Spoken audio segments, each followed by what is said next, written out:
যদি চীন এবং রাশিয়া ডিরেক্ট হয়তো তারা যুদ্ধ করছে না, কিন্তু ব্যাকআপ সাপোর্টটা যদি দেয় তাহলে এই যুদ্ধ কিন্তু লেন্দি হতে পারে। রাশিয়া কোনোদিনও আমেরিকার সঙ্গে সম্পর্ক তাদের ভালো নেই, কারণ আমেরিকা এবং পশ্চিমাকে তারা পশ্চিমা বলেই দেখে, পশ্চিমা সংস্কৃতি বলেই দেখে চিরকালই, পুতিনও সেটা দেখে, ঠিক আছে। ফলে রাশিয়া মন থেকে সে ইরানকেই সাপোর্ট করে, চীনও মন থেকে ইরানকে সাপোর্ট করে।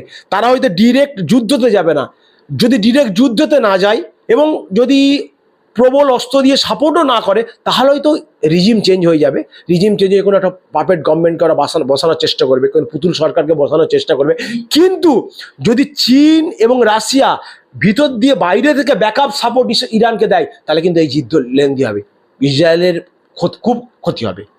ইসরায়েল এরাও পাল্টা চালিয়ে যাবে। ইউক্রেন কিভাবে চালিয়ে যাচ্ছে দেখো, পৃথিবীতে সব থেকে বেশি শক্তিশালী দেশ হচ্ছে আমেরিকা, তারপরে কিন্তু রাশিয়া। সেই রাশিয়া কিন্তু ইউক্রেনের সঙ্গে যুদ্ধ দীর্ঘ 3 বছর ধরে হচ্ছে, যুদ্ধের কোনো শেষ হয়নি।